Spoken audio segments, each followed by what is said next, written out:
Good evening and welcome to the Warhorse Symposium. I'm Ethan Boydner-Mesquita. I'm the interim dean of the University of Chicago Harris School of Public Policy. And whether you've been with us all day or just joining us, we're delighted to have you here at the beautiful Riva and David Logan Center for the Arts. It's been an incredible day of thought-provoking conversations inspired by the Warhorse's award-winning journalism and the Harris School's white paper about how military news deserts threaten national security.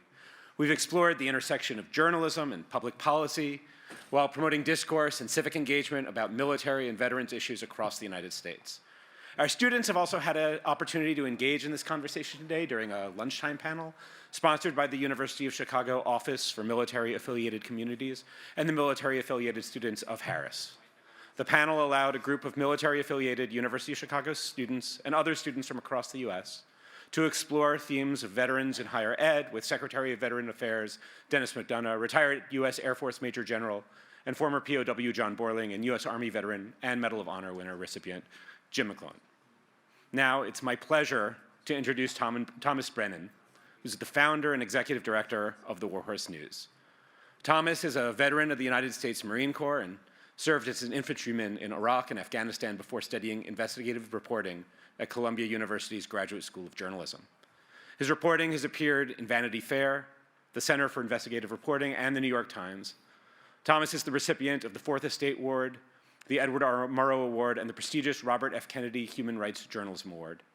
Please join me in welcoming Thomas Brennan.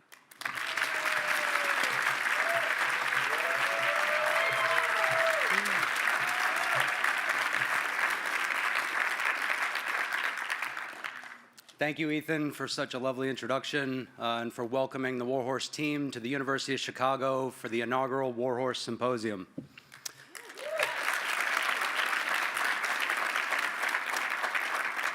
Today has really been a truly incredible day, and I'm grateful for all of the guest speakers who all volunteered their time to be with us today. I'd also like to thank the Harris team, the Office of Military Affiliated Communities, the donors and sponsors who made this day possible, and my fellow teammates at the Warhorse. I'd also like to thank all of you. It means so much to all of us that you're joining us here at the Riva and David Logan Center for the Arts. And as the founder of the Warhorse and as a veteran of Iraq and Afghanistan, it's really surreal for me to be standing here in front of you today. I can still remember when 7 years ago, the Warhorse was still just an idea, and I was launching our Kickstarter campaign, the day that 500 people brought the Warhorse to life. I had no money, I had no team, and to put it bluntly, people told me the Warhorse would never succeed. They said our work wasn't necessary. What they didn't realize was that's how stubborn Marines like I can be, and how veterans, military families, and civilians would rally in support of the Warhorse's work. Today, our team is a dozen people that publish in-depth, often award-winning reporting projects that help to bridge the military and civilian divide. We've also hosted writing seminars where we've trained 60 veterans and military family members and have published hundreds of reflections that serve as the emotional cornerstone for all of the work that we do. But more than anything else, I'm proud that our newsroom team is not only earning, but maintaining the trust of our growing audience. During today's symposium, we've heard from legendary journalist Bob Woodward and Medal of Honor recipient Flo Groberg. We've also heard from national security leaders like Michelle Flournoy and newsroom leaders from the Washington Post, the Associated Press, and Report for America. But the conversation that I've enjoyed the most was between the Warhorse's managing editor, Kelly Kennedy, and VA Secretary Dennis McDonough. In 2008, Kelly, a Desert Storm veteran herself, broke the story about burn pits. For years, she persisted, and her dogged reporting inspired the biggest change in the history of VA healthcare. In short, Kelly's reporting is the proof of concept for why military reporting matters, and it demonstrates the value that veterans and military families can bring to newsrooms across our country.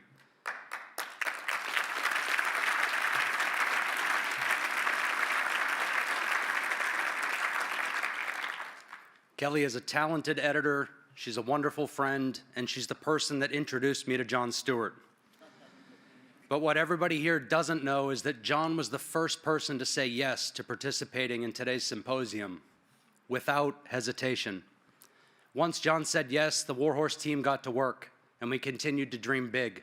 Over the coming weeks, I met with leaders at the Defense Department and Deputy Secretary Kathleen Hicks agreed to tonight's conversation.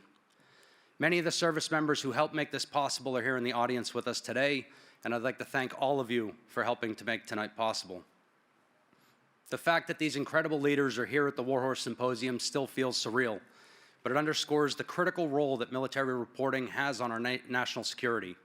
I hope this next conversation helps to shed light on how issues that may seem limited to veterans and military families, in truth, have major implications for all Americans. Now, I'll make the introduction that you've all been waiting for, John Stewart and Dr. Kathleen Hicks. Nice work. Nice job. Nice to see you. Doctor, I think you're supposed to sit here. You're right. I sit here. Hello. That's overly enthusiastic. Lower your expectations. Doctor, thank you for joining us. Throughout the program, will I say doctor, deputy secretary? What would you like to say? Friend? Friend. Friend. I want to thank Thomas for putting this together and Kelly for her invaluable work in exposing the burn pit issue, and her reporting really was the foundation for so much of what was done for the PACT Act and for toxic exposure bills in general. And I want to give a quick shout out to Rosie and Leroy Torres, who told me they were watching at home because I guess they don't have Netflix, and who originally got myself and John Field into that fight, and ever grateful for their work. My question to you is, we'll start basic. Okay. So you're with the Department of Defense. That's correct. All right, and that from now on we'll call that DOD. Okay, I'm good with that. The Pentagon. So obviously the Department of Defense has a complicated relationship with journalism and reporting. And Thomas's mission, and the mission of the people at Warhorse, is to make the Department of Defense more transparent, more accountable, and more accessible for the general public. So I guess the first question would be, why are you here? What do you hope to accomplish by being here? Absolutely. Well, first, I'm thrilled to be here, and I also want to thank Thomas and certainly you for, it sounds like, signing up so early on to help the effort. To be fair, I am not busy and lonely. So I just, when he said... Nevertheless. When he asked, I was just like, I happen to be free that month.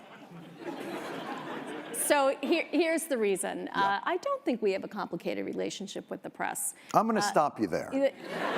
The United States military is about defending the Constitution, and the free press is part of the Constitution. If you go into the Pentagon and you walk the halls, you'll find that we make space available and fully used by the press.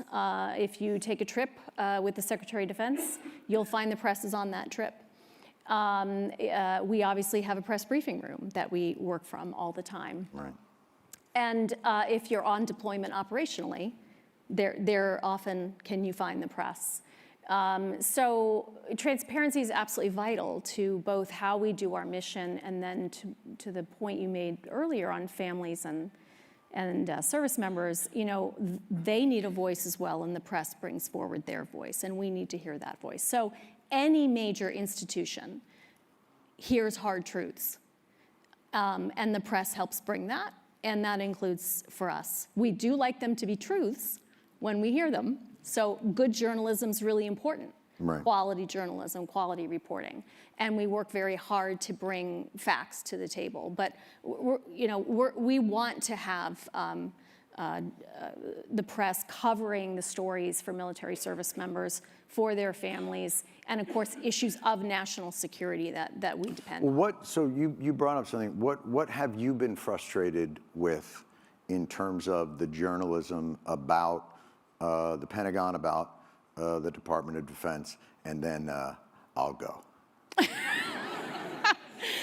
I'm not sure I would say frustrated by, but what I would say is I think it's always helpful when people have multiple sources. I think it's helpful when the sources are, wherever possible, able to be named. I think it's good to bring multiple viewpoints to an issue.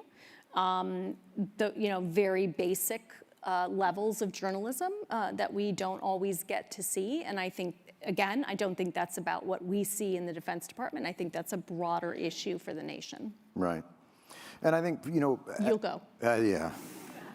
So, along with Kelly's reporting what Warhorse does, part of what a military is a narrative. Yeah. They're selling a story to not just its own citizens, but to the world, and oftentimes that story is manipulated. This is about how the Pentagon and the Department of Defense, as much as they would say we welcome good journalism, I have not found that organization, it's as guarded in my mind as movie studios. Do you know what I mean? In the sense of, I don't know what you mean, but I will take your word. Yeah. Movie studios are really guarded.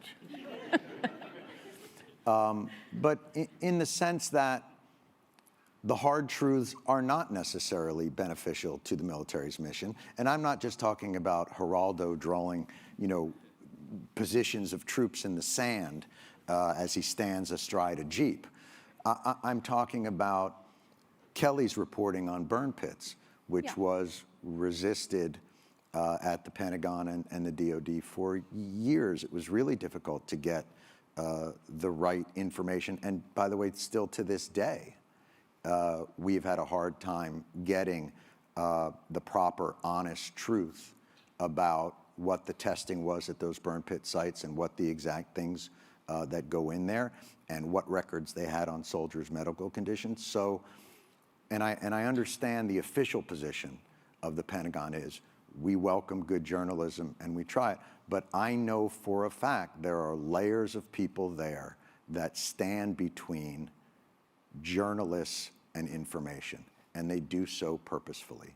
So I think we should just maybe start off with like a more maybe realistic description of what the relationship between journalism and military. Yeah, I don't accept the premise. I do accept the premise that a large institution such as the Department of Defense, and to include the Department of Defense, has lots of people at lots of layers who sometimes are not focused on the big picture. But what I can tell you is at the leadership level of the Department of Defense, we are focused on the big picture and taking care of people to get specifically to the PACT Act issues is front and center, as front and center for the Secretary of Defense, front and center for me. We absolutely, first of all, greatly applaud the PACT Act. The President, I think, rightfully called you out specifically for the work that you have done to bring that to light. Again, this is also part of what good journalism can do.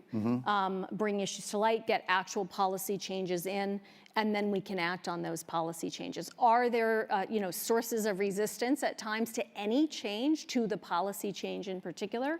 Absolutely, and that's part of my job, is trying to work through that and push the change down into the system. Sure, and it's not to suggest that there's something incredibly, but even for instance, we just saw something today where the White House released a report on the Afghanistan drawdown.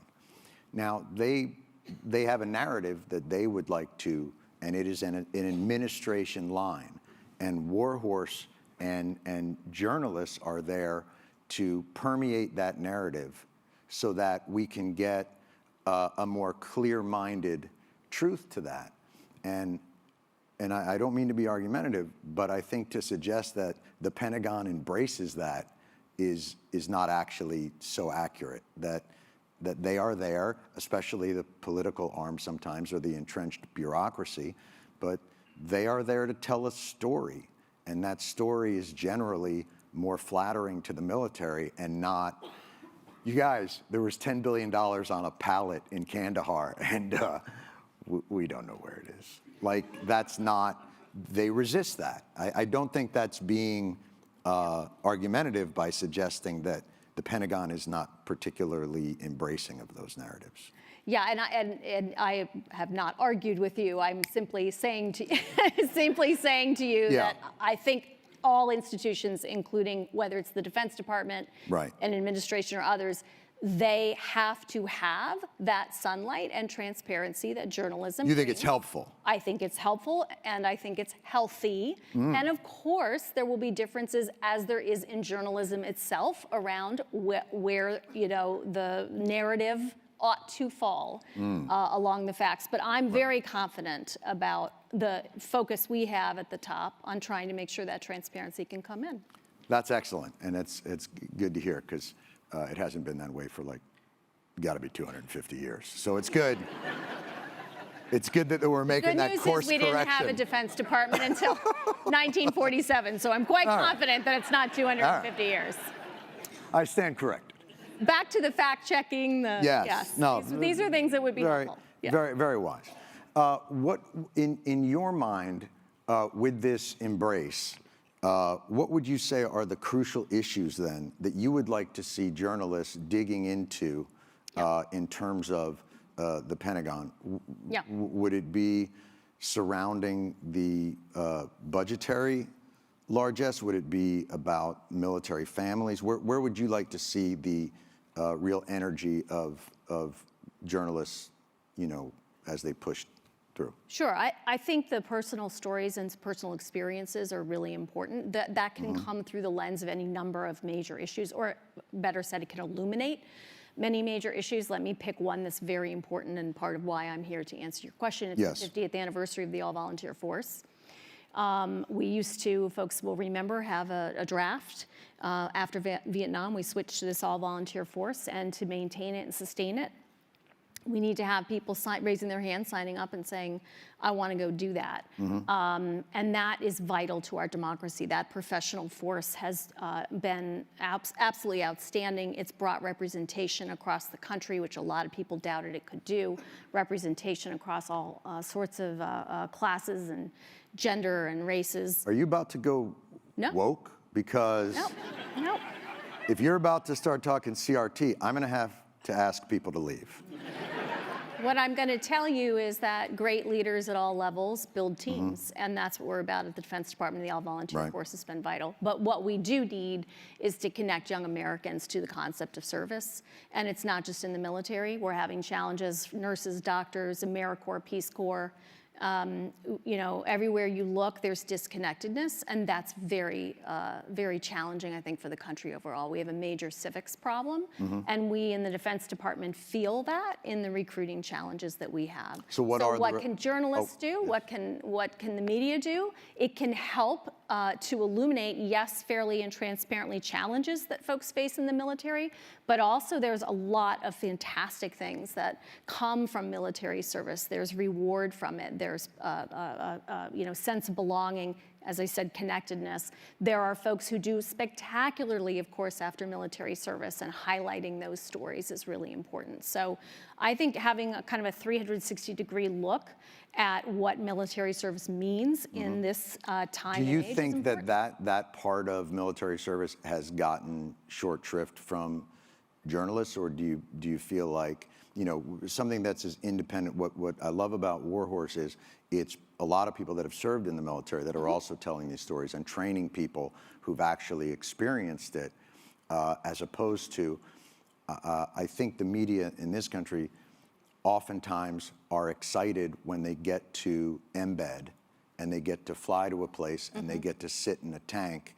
And I think you find a lot of coverage focuses on what they believe to be the sensationalized aspects, but there's very little coverage of the day-to-day realities of the sacrifices and challenges that military families that they face.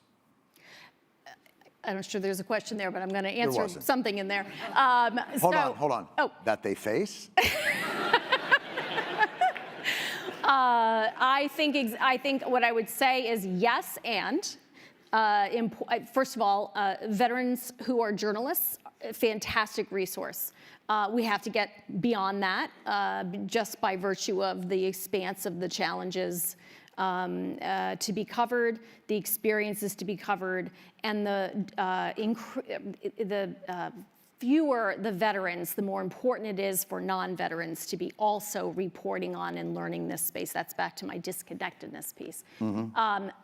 But the rounded pieces, and then also, are there not parts of that military experience, if fairly and fully reported for service members and their families, that have positive aspects as well? And those stories deserve to be told. And I do not think those stories are told as much anymore, not because of, if you will, poor journalism, but because there is less interest overall in military stories. So it's just part of it's shrinking, right.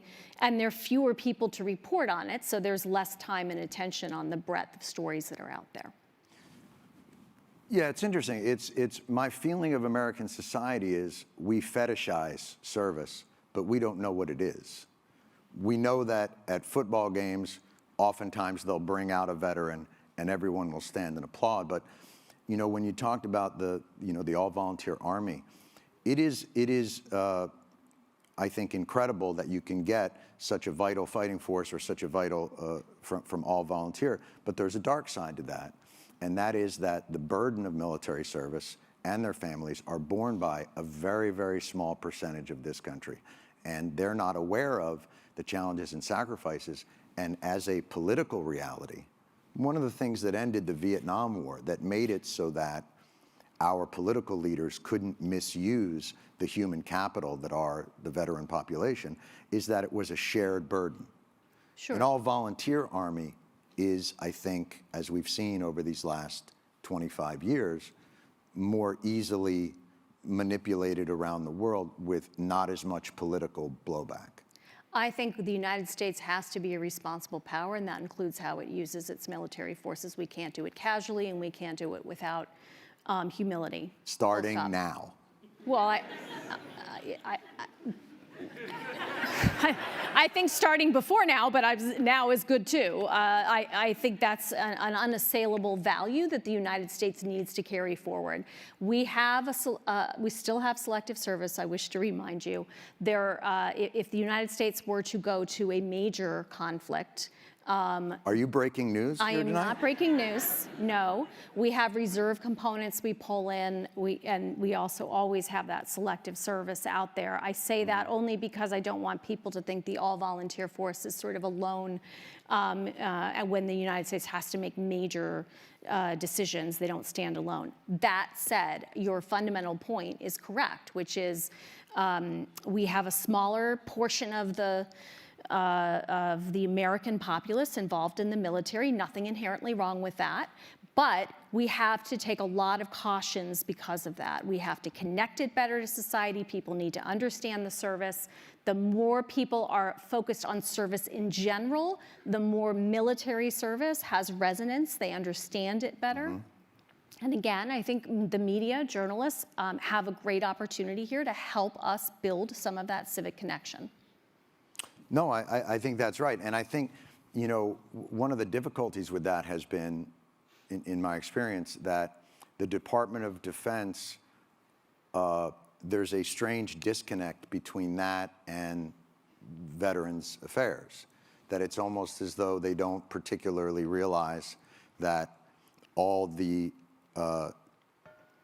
military operations then create, the veteran populations that sort of suffer, and our government doesn't fund them in the same way. My point being, for instance, DOD has a computerized system that doesn't talk to the VA system. They literally, one is Alta and one is Vista, and I know they've spent billions to try and correct it, but it's still a really difficult thing. So I think we can have the aspirational part of what you're saying, which is we have to get this story out to the American public, and it's a real sacrifice. But the truth is, in the internal bureaucracies, they don't even communicate that well to each other.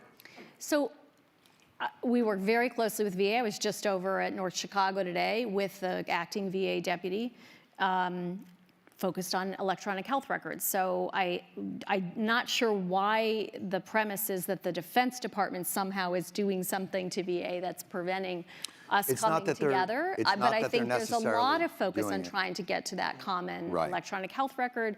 And, our But they chief haven't. information officer, okay, that's something hard to work on. I mean, we've been in two years. I know Secretary McDonough was here earlier today. I know he's working hard on it. Secretary Austin's working hard on Right. it. But it's this, if I may, and again, I'm not trying to be argumentative, but that feels defensive to me in a way that I don't think the question was posed. It wasn't about blame. It was about reality. It was about the idea that... If you played yourself back, what you said is basically how did DOD do this to VA? So that's why I was trying to understand why it comes from that. John, where is this coming from? Let's talk about your childhood. There's something in there. There is something here about DOD that I was is coming abandoned through. by my government at a young age. And hung out to dry. Look, I don't think I'm telling you anything that you probably don't already know, and it's not about I don't think it's a terribly aggressive point to make, that we have a military that I was in Afghanistan sitting in a tent watching eyes in the sky with drones that looked out over a 3-mile period that could pick a guy off of a motorcycle without knocking over a street sign next to him. And so the idea that we have the money to make those toys and not the money to make veterans coming back from American wars who are suffering toxic exposures not have an IT system that works, well, somebody is responsible for that. Absolutely. And so to suggest that the poor DOD is being picked on because they haven't come up with a system of information technology that allows people that come home from war not to have to tell their story over and over again to people writing it down on loose leaf paper, that's not a crazy thing to ask. We are merging those health records right now. I just went to the pharmacy today at North Chicago. That merger is underway right now. So understand the frustration. The care of veterans is vital to our ability, right, to have a social compact with anyone who serves. Absolutely uncontested. That is absolutely true. We in DOD absolutely have a responsibility to advocate alongside our VA colleagues for what VA is trying to do and to make this case of continuous service. When someone comes in on our end, if you will, up through recruiting, part of what we're recruiting them into is a lifetime of a social contract, and VA's at the other end of that. So we work really closely with VA, and they're doing incredible work to advance, electronic health records, but also, most importantly, the quality of care for our veterans, which is tremendously improved. So what is it then in your mind that holds that project back? Why is it? Let's just take the electronic records. This is something we've heard about for more than a decade. And I can remember even those floors at certain VAs outside of Washington buckling under the weight of folders and paper records. So in your mind, what does hold back that cooperation, and what does hold back the ability for the most advanced military in the world with the greatest IT and technology ever from being able to do the simplest of tasks, which is, connecting medical records? So we have a common, what we call the firm, a common health records office. It's staffed with VA and DOD personnel. And they are working, as I said, they were stood up relatively soon before we came back into office in this administration. And we are working to merge those. We will have those merged in the coming, I think, year.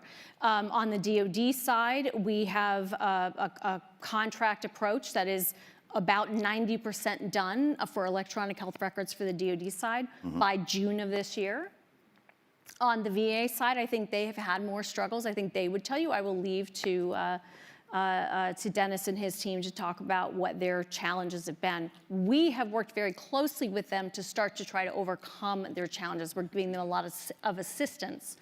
An example of that is we have a chief information officer at DOD, very talented, John Sherman. We've put our chief information officer with their chief information officer to start working with them on the backbone of their IT.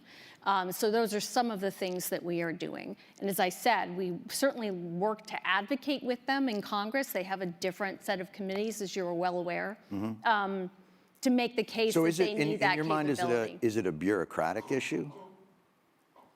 I think it's a timescale issue. I think it has been a bureaucratic issue, for sure. I don't think it is anymore because you have at the top of VA in Dennis McDonough and at the top of DOD in Lloyd Austin, two people who are going to make that happen. But those guys are political appointees, and depending on We're not that far off, yeah. So, okay. Would you consider it a problem then that that it basically depends on the political appointee at the top of a really expansive bureaucracy to get that done, and with the wrong, so is that a fundamental flaw? Of our democracy, to have political appointees Political over large... appointees that are coming in every 4 years to work on bureaucratic issues as opposed to... You have civil servants, in the case of the Defense Department, you also have military officials who are more enduring, if you will, than political appointees at the top. I would say, first of all, Congress appropriates the money, so the executive branch executes the money. So the conversation is not just about how... Right? No, I saw that cartoon. I remember that. Yeah, it was a really good one. I mean, where Schoolhouse Rock went, I do not know. We have a civics problem, America. Bring it back. It's a good one.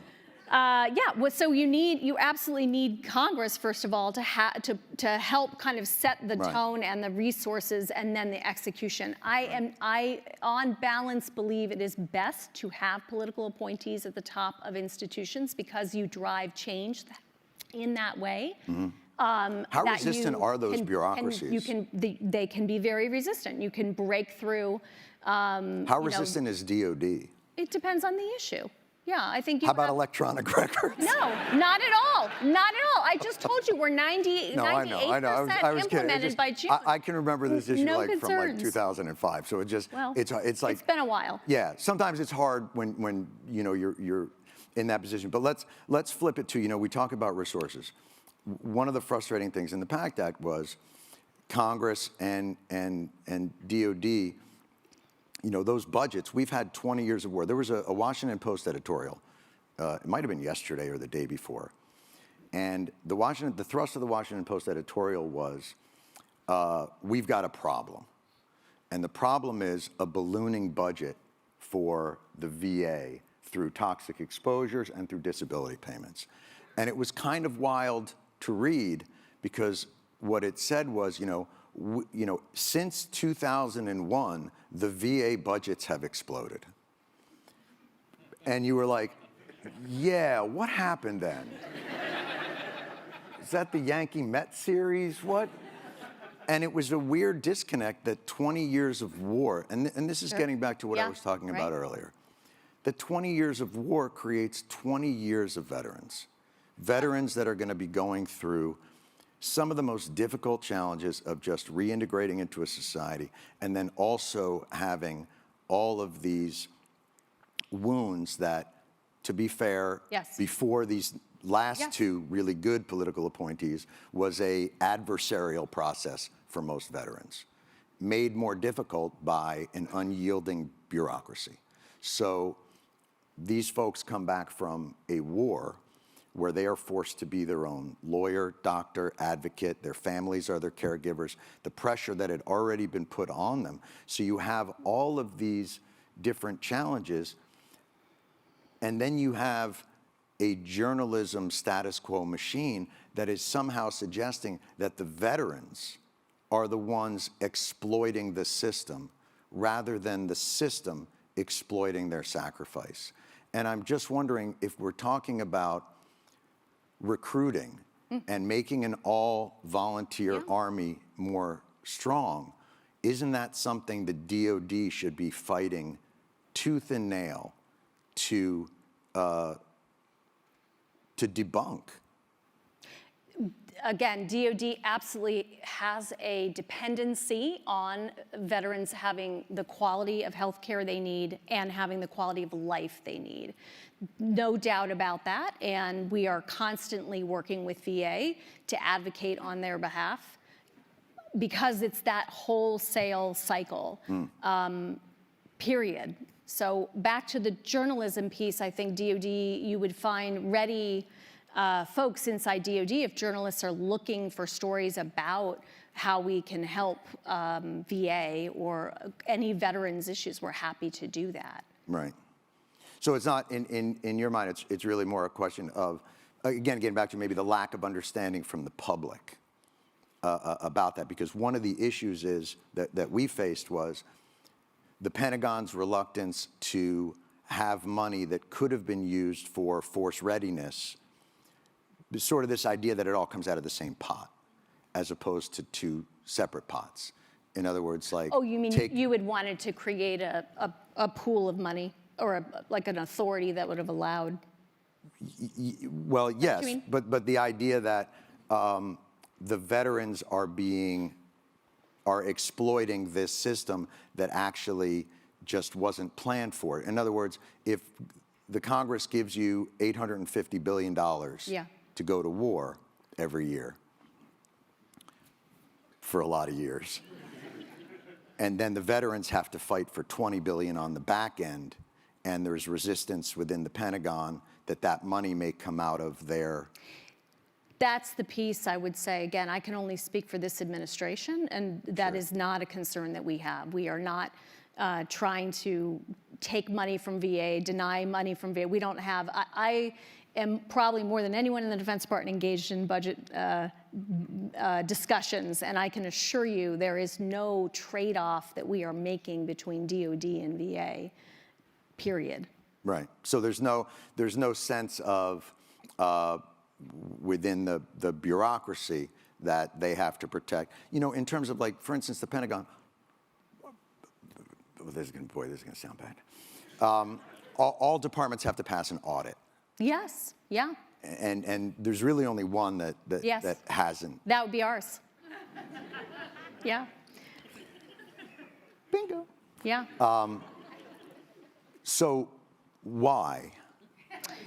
Yeah, you and I talked about a little bit backstage about really, what most people would find very boring, but I think we were excited to talk about business systems. Mm-hmm. And DoD doesn't have the kinds of backbone business systems that collect data in a way that can allow you to pass an audit. So that's a high priority for me. We've been making sure we're investing in those systems. But it's probably a 10-year process. I understand, but you do realize, like, to an audience of Americans. Sure, like, I completely agree. Crazy. I completely agree. Completely agree. Yeah. High priority. All right. Big investments in the last several years since this administration How about this? has come in. Let's remove it out of that. Let's talk about. I'm trying to get to a different answer. The idea of, like, so why is it, forget about the political appointee. Okay. Why is it that this organization that is the most well-funded department out of anyone in our government can't pass an audit and doesn't have a calculator?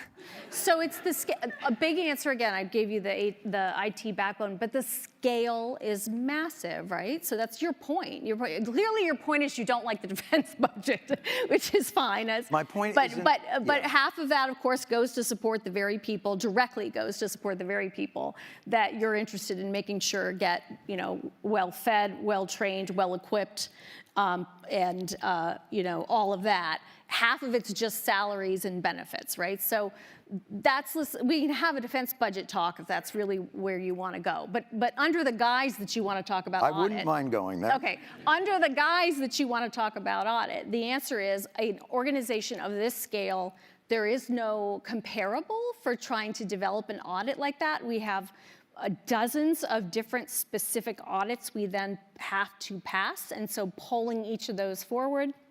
We do have some of those have clean audits, learning from those, getting those IT systems in and accountable, and then spreading it across the department. That's sort of where we are. Yes, it is going to take a long time. Mm-hmm. I believe we should be there. I'm sure anyone that a journalist would like to talk to in the Defense Department about the degree to which the Secretary and I are on people every day saying this is commander's business. Do you feel like these are unfair questions of somebody within a department of that size and scope? Do you feel that it's somewhat I think unfair? you have a particular thing you really want to talk about and you're asking me other questions, but I don't think it's unfair to ask me about the audit. It's absolutely the case that the United States military should be able to pass an audit, and we've got to be on that pathway to get there. But don't you think that that does speak to the larger point that we're trying to get at, which is good journalism uncovers corruption? And Okay, I mean, good journalism does uncover corruption, but I'm not sure these two things are linked. An audit is not. But they are. Okay, so you need to explain to me, do you understand what an audit does and the degree to which it is linked to the question that you're asking? I believe so. Okay, go ahead. Give me your explanation. No, I don't mind learning. So what I would suggest is that the audit that they have in the military doesn't really look at whether or not there's efficacy. It's just whether they got delivered the thing that they ordered.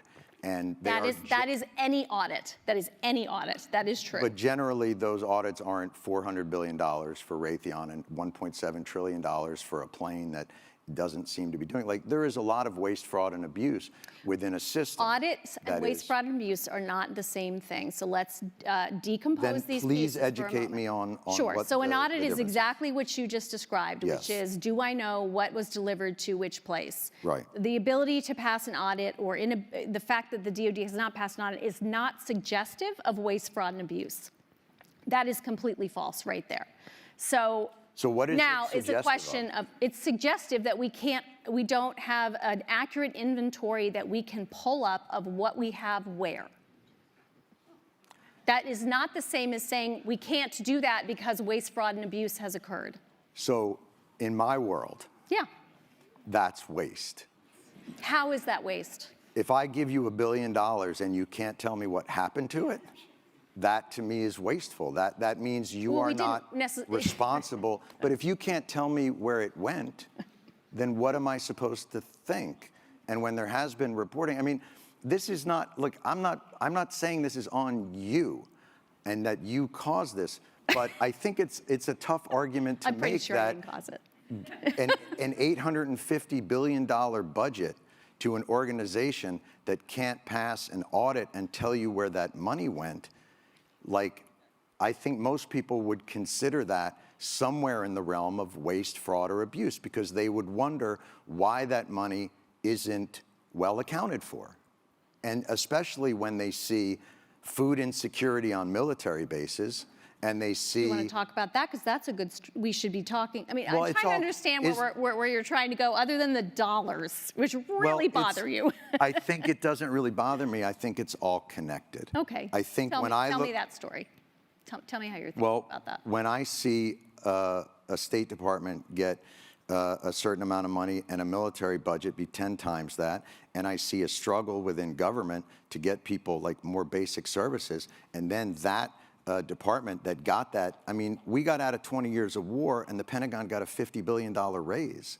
Like, that's shocking to me. Now, I may not understand exactly the ins and outs and the incredible magic of an audit, but I'm a human being who lives on the earth and can't figure out how $850 billion to a department means that the rank and file still have to be on food stamps. Like, to me, that's fucking corruption. I'm sorry.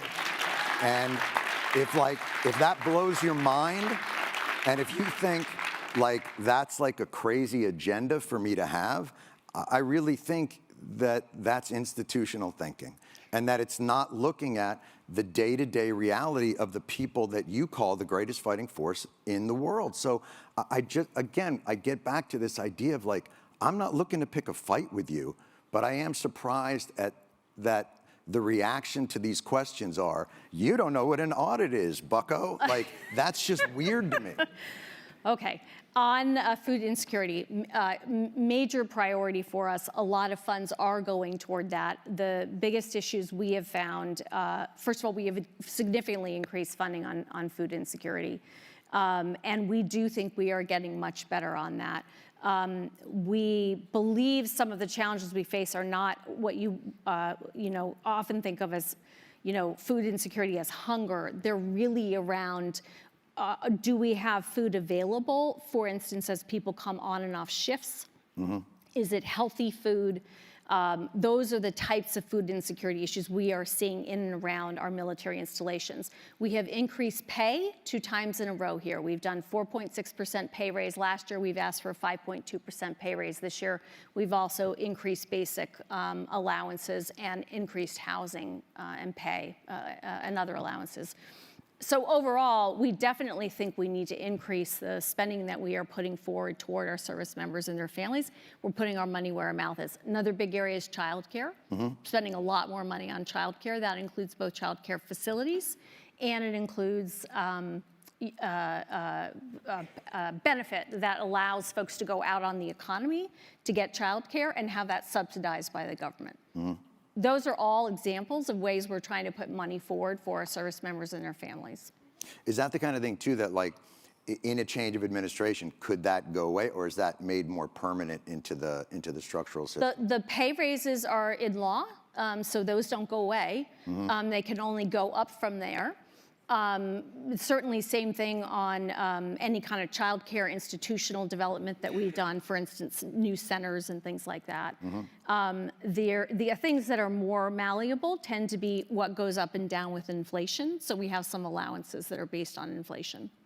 Do you think they'll be adding more presumptions to the toxic exposure bills? Is that something that you'll be working with VA on to see if they can continue to add to? Happy to work with VA on that. I have not been aware of any things that are missing, if you will, that need to be added on. Happy to work with them on that.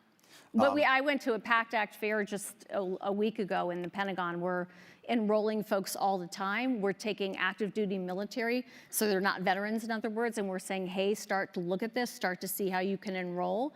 A lot of advantages to getting that military community signed up now.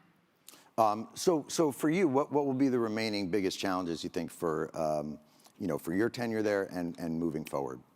Yeah, I think I mentioned to you, I think talent is a big piece of it. We just talked about some of these aspects. How do you bring in and attract talent, whether it's civilian or military? You have to be able to attract them with, as I just pointed out, the benefits, et cetera. You have to give them a sense of service. You have to show them that on the backside, to the veterans' point, this country's going to treat them well and fund that well. And then I think on the civilian side, I mentioned to you, we just aren't up to speed to the degree that private companies are today with the speed of hire, the kind of things people expect to have on day one. Does their computer turn on and function? Things like that, little things that attract people to a workplace. We don't have that environment right now where I want it to be. All right, well, we're running out of time, but we have the audience submitted some questions, so I'm going to read some of those. And I think those will hopefully be better than my questions. How can DoD help with, this is from, I apologize, Seamus Murphy, is that correct? Is that Seamus? All right, here we go. This is your question, Seamus. And your handwriting is fantastic. How can DoD help with veteran transition, skill bridge and mandating that sort of thing, internships and such? Sure, so Skill Bridge is a program that we run that does exactly that transition, tries to bring folks in, make sure that they have the skills they need before they leave the DoD side. A couple things we've done there. First, we don't think that folks are being given, that all levels of command are ensuring that their folks are able to take the time to do Skill Bridge, so we're trying to mandate that to make sure folks can get out and use it. We also have expanded the time frame in which DoD services are available to folks who are transitioning out to kind of ease that period of time. So it's not like you move out of our system and directly into the VA system if you aren't ready or you haven't done all the paperwork. We've extended that period of time. But a lot of these transition assistance programs are really important, I think, to make sure that our folks, if we're gonna say you come in here and you're gonna do well out the other side, we have to invest in those transition programs all the way through. Do you think that is a major frustration for folks that get out, that the support system is, it's also a population that's relatively stoic and oftentimes Yeah. doesn't want to. We found that with the PACT Act stuff that there was a sense of like, I'll be fine, do it for somebody else. That it's sometimes difficult for them to reach out and take advantage of certain benefits and programs. Yeah, I do think it's part of it is that can-do attitude where people don't reach out for the help that they need. I do think we're trying to change. The culture overall is changing societally. I think we're bringing the military culture along to really be willing to raise your hand and say, hey, I need some help. But also bringing it to them so they don't have to ask those questions. SkillBridge is a great example, making sure that folks just are put into that cycle, given the time off from work in order to go do the coursework that needs to be done, take on the experiential. We have some experiential learning approaches with companies, for instance, that folks can do through SkillBridge, and that's really important as well. All right, here's a good one. Seamus, is that what you were looking at? All right. Seamus! I'm sorry, Seamus, if I didn't get you home for your Passover Seder tonight. Seamus obviously is a Hebrew, right? Is that? This is Passover. I am doing this on Passover. I want to make that clear. All right. How do we stay dedicated to and faithful in entities like the government or military while recognizing their flaws? And this is from Keenan. And I think that was getting to a little bit about what I was saying is I think sometimes recognize and being open to the flaws of something is almost a healthier way to attract and retain people than the kinds of sometimes more not recognizing them. So what do you think of that? Yeah, I started off with that. I think you have to have a lot of transparency and ask hard questions. And I think good journalism does that. I think good engagement overall going out, not just the journalism, but our ability to communicate and engage publicly in ways that acknowledge it's going to take 10 years to do an audit, for example. Those are important. I agree. I think people can sense particularly in the generation that we're trying to attract now, they don't have a lot of trust in institutions. And all the I think everybody knows that, but certainly polling reinforces that. So making sure that you can speak to both the value that the institution can bring, what it can do for them and their families, how it can feed something in them, and I think that's how the question is phrased, how you can have this sense of mission and purpose, but also really acknowledge that you've got to get better. I think that's the core of it. Is that something, do you think that the wars in Iraq and Afghanistan and the way that they ended, maybe not a mortal blow, but how big a blow was that to the credibility of institutions like our government and the military? And how difficult does that make your job going forward in terms of rebuilding that trust? I think the reality of the U.S. experience of the last 20 years of war has been very challenging in terms of, you had a generation that 9/11 really excited to, if you will, got it energized to want to serve in all kinds of ways. We've seen that on the civilian side as well as the military side. And this is a public policy school. People who are here want to serve, they want to work, so that still happens. But after 20 years of war, you have challenges with the seams that's shown in our society. There are other seams that are rather substantial in our society right now that probably don't trace quite so closely to that. Mm-hmm. But you bring it all together, and I think we have a really hard time for exciting people into public service, to include military service. Are there other ways you think that those seams can be repaired that aren't necessarily like, I do think there is a loss of trust, but are there other forces at play within there that you think are also need to be looked at? In terms of the rifts in society, is that what you mean? Yeah, I mean, I think I'll just speak to DOD. We find that there's a lot of playing out of national politics. I don't know if you've noticed that in terms of how we operate as an institution, and we just try to keep ourselves focused. I think one of the big things we can do is just keep the eye on the ball of putting out leaders who look out for their teams, who keep their people safe. And that's actually a workplace a lot of people want. We have a very disconnected society. People want to go somewhere where they feel connected, they feel cared for, they know their leadership is going to look out for them. I think that's a lot of what we can do. We can model some of that behavior, and I think that can help more, can kind of broaden out from there. Here's another question. As the government and VA uncover additional presumptive conditions connected to military... Sorry? Oh, I'm thinking, is this related to the one you asked? It may be, yeah. I haven't read these. I'm not prepared. No worries. No worries. They handed me these right before it went out. And they're in script, which I haven't read in God knows how long. The bar. I only read things in email format. As the government and VA uncover additional presumptive conditions connected to military service, are you going to continue to advocate for the troops? Oh, that might be for me. Yes.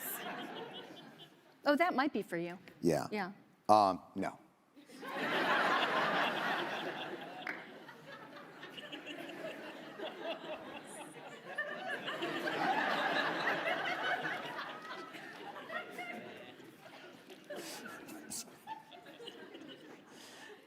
Here's something from Annie. Yes, I will, obviously. I knew that.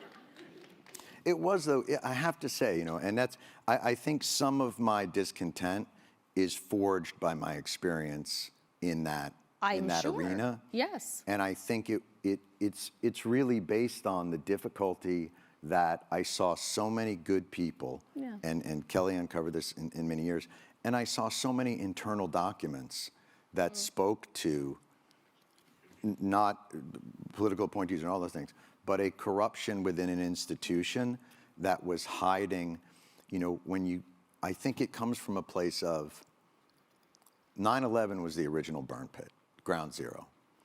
And I saw what that did to the people who lived in that area and the men and women who fought there. And they were really the first veterans in this war.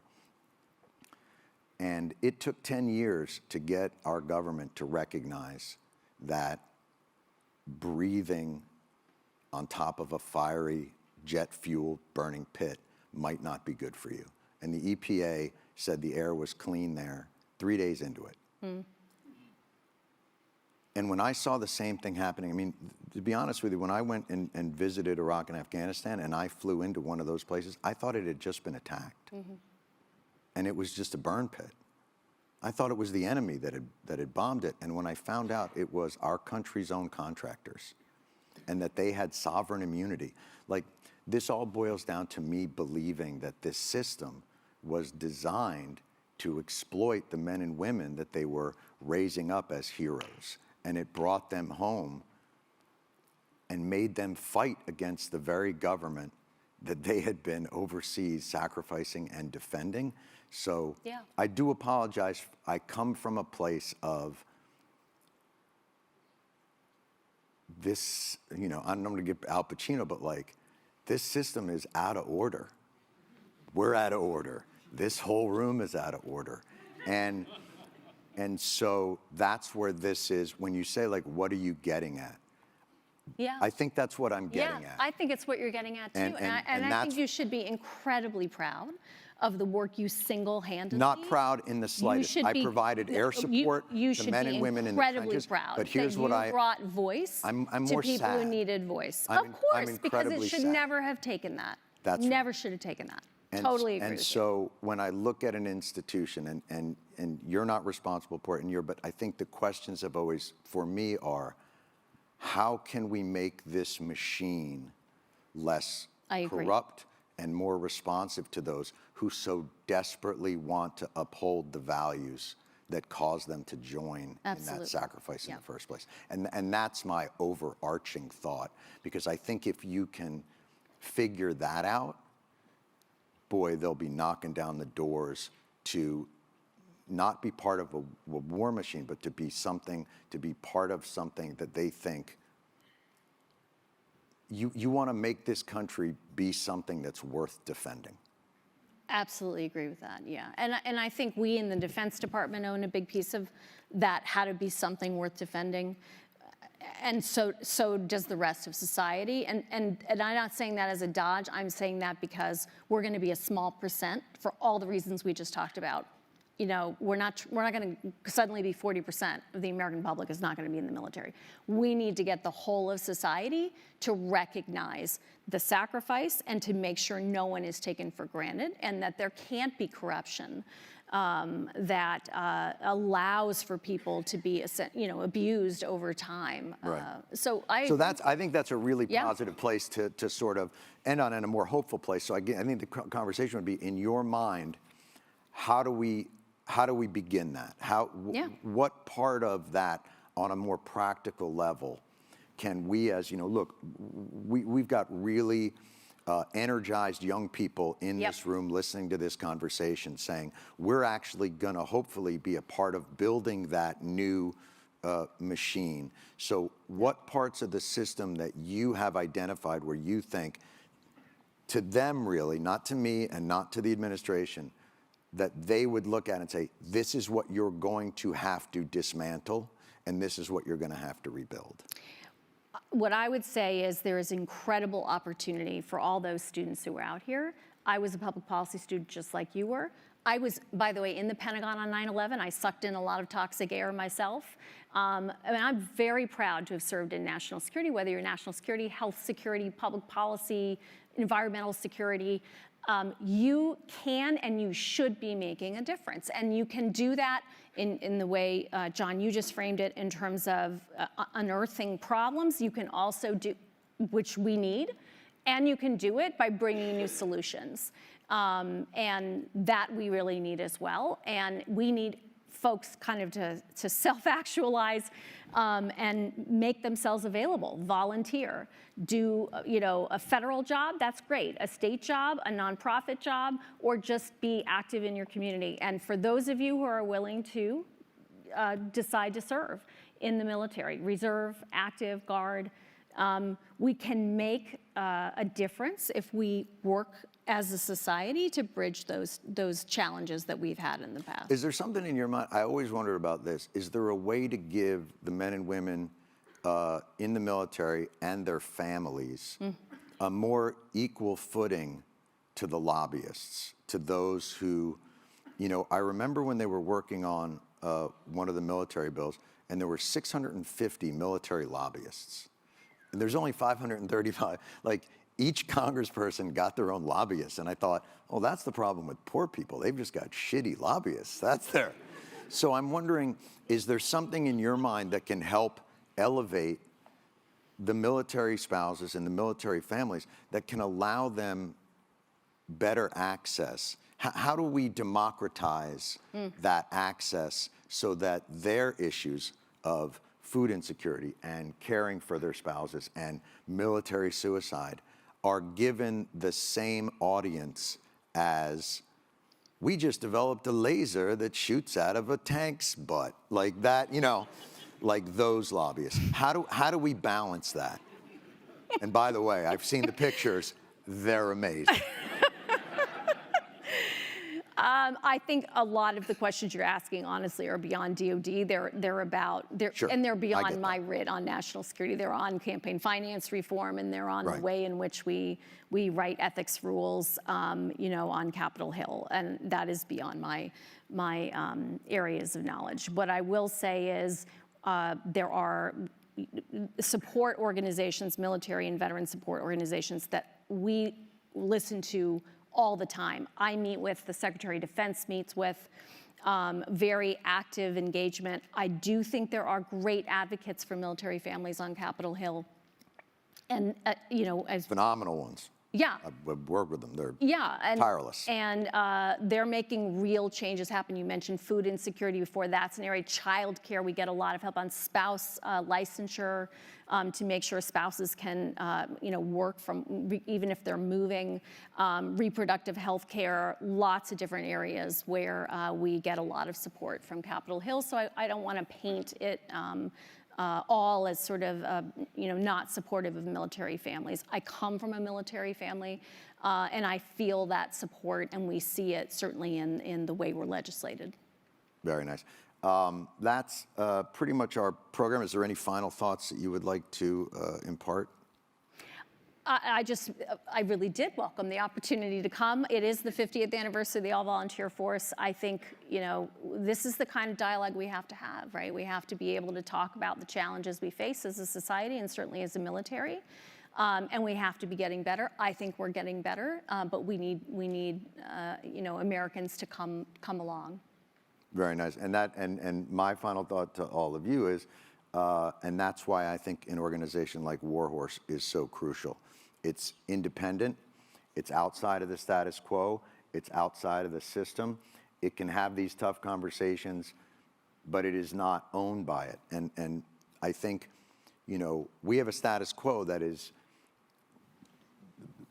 making change much more difficult. Power doesn't seed itself. And I'll give you just an example of this. That's something that you would never think of. When we first went down to DC to get the PACT Act going, we sat with the For Country caucus, which was all military veterans. And we laid out, Rosie Torres and Leroy Torres, laid out their case. They'd been working at this for 8 years and hadn't been able to get an audience with Congress people. And we laid it out in front of the congressional delegation, and they were very moved, and they were shocked. And they said, "This is amazing." And then they said, "But we're kind of overwhelmed here and pretty busy, so if you guys could write it, that would really help." The legislation. So if you're wondering why things are the way they are, imagine a busy Congress and lobbyists that work for certain industries and those same Congress people going, "We're really busy. So if you could write this, that would really help." It's kind of how we get the laws we get. And it was interesting. We were in a room with all the VSOs and all their partners. And they laid out the PACT Act of what would help fix this problem. And then I sat in that room and I watched them over the next hour negotiate against themselves for what they thought they could get. They sat in that room and they laid out a solution, and then they spent the next hour cutting it down to a point where they thought it might pass. And when I asked why, they said, it's money, and they'll never go with presumption. There's certain things, and they had been so beaten down by this system that they no longer could even dream of the ideal of helping. And when they said it was money, I said, here's an idea for the money. Let's slap a 2% war profiteers tax. Defense contractors get $400 billion. You can leave for this part. They get $400 billion a year. 2% of that goes into a fund so that the damage that is done by our war machine to our veterans will be ameliorated by this pot of money. And they all went, that's an amazing idea. And an hour later, I got a call from a VSO that will remain nameless. They said, yeah, we can't do it. Because guess who funds the VSOs? Defense contractors. So for $1 million, they get out of paying $1 billion. So I think that speaks to the structural issues that we have in the country, the difficulty of entrenched bureaucracies, the incredibly talented and good-hearted and well-intentioned and hardworking people like the good doctor here who has been gracious enough to come down and listen to my ramblings. It's a system that makes your efforts so crucial, but also so difficult. So if I'm addressing those who are going to be a part of this system, it doesn't have to be this way. This is what we made of it, but we fucked it up big. So it would be nice if you guys could fix it for us. And I'll talk to Tom Brokaw about calling you the next greatest generation. Yeah. Thank you very much for being here. Thanks to Thomas. Thank you very much. I hope that was okay. It's all quite well-intentioned.